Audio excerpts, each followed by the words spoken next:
Assalamualaikum warahmatullahi wabarakatuh. Perkenalkan, nama saya Puji Sri Rahayu, NPM 20110303025 dari kelas IPA 2. Di sini saya akan memaparkan hasil kerja saya mengenai LKPD atau lembar kerja peserta didik pada bab ekosistem, materi mengenai interaksi antar makhluk hidup, terutama bagian simbiosisnya.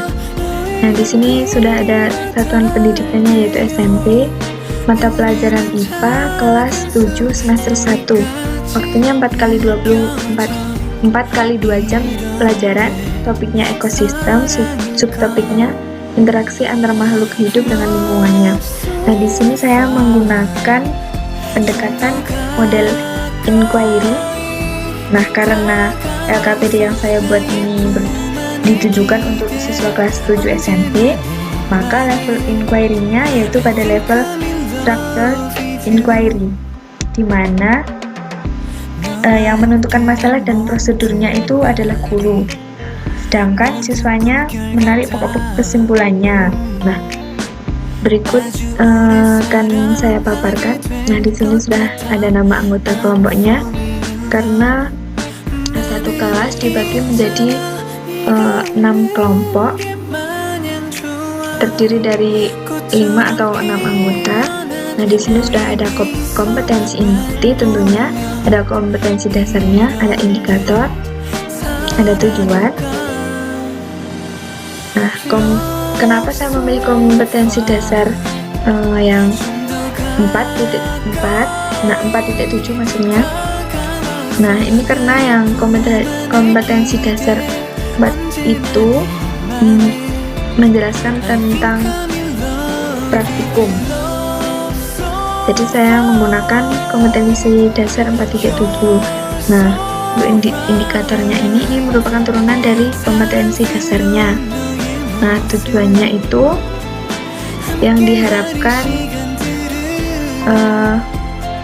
dapat tercapai setelah praktikum ini, yaitu siswa mampu menganalisis hasil percobaan interaksi antar makhluk hidup melalui laporan tertulis hasil praktikum secara berkelompok. Nah, di sini sudah ada teorinya. Teori ini untuk mengenalkan kepada siswanya terlebih dahulu mengenai apa yang akan dipraktekkan. Nah, sebelum praktikum kan kita harus mengetahui apa itu simbiosis dulu ya, teman-teman. Nah, ini kan ada simbiosis, kan hubungan ya, interaksi. Nah, interaksi kan ada kompetisi, predasi, ada simbiosisnya. Nah, simbiosis ini terdiri dari simbiosis parasitisme, komensalisme, dan mutualisme.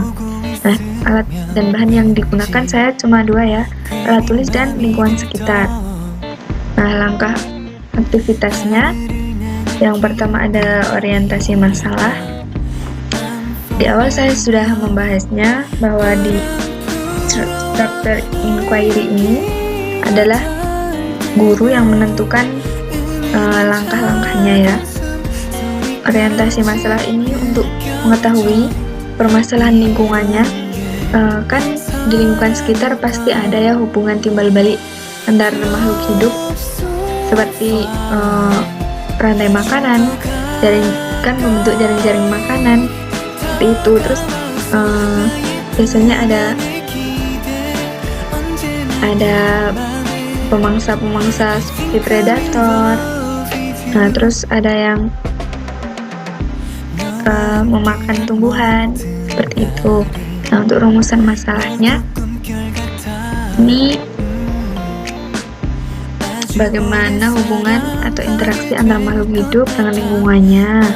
Terus yang kedua ada bagaimana pola-pola interaksi yang dapat terjadi di alam.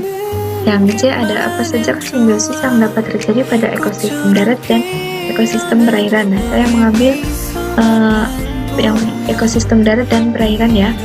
Nah, hipotesisnya ini untuk menjawab dari rumusan masalahnya. Untuk mengumpulkan data ini, siswa dibebaskan untuk mencari sumber-sumber yang relevan dari berbagai sumbernya ya. langkah kerjanya kan karena ada 3 simbiosis, saya membuat 3 langkah percobaan.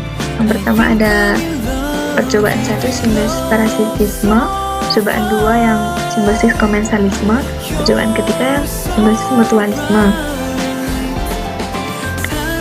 Ini konsepnya hampir sama. Nah, setelah pengamatan, ini hasilnya ditulis ke tabel ini. Yang kedua juga sama, terus yang ketiga juga sama. Nah, setelah diisikan ke sini, nanti kita menganalisis data-data yang dihasilkan. Setelah itu, kita menarik kesimpulan. Nah, dari sini kita dapat menguji sampai mana pemahaman siswa terhadap materi ini. Seperti itu. Nah, di sini juga ada latihan soal. Ini juga untuk mengevaluasi siswanya, apakah dia benar-benar memahami dalam melakukan praktikum atau hanya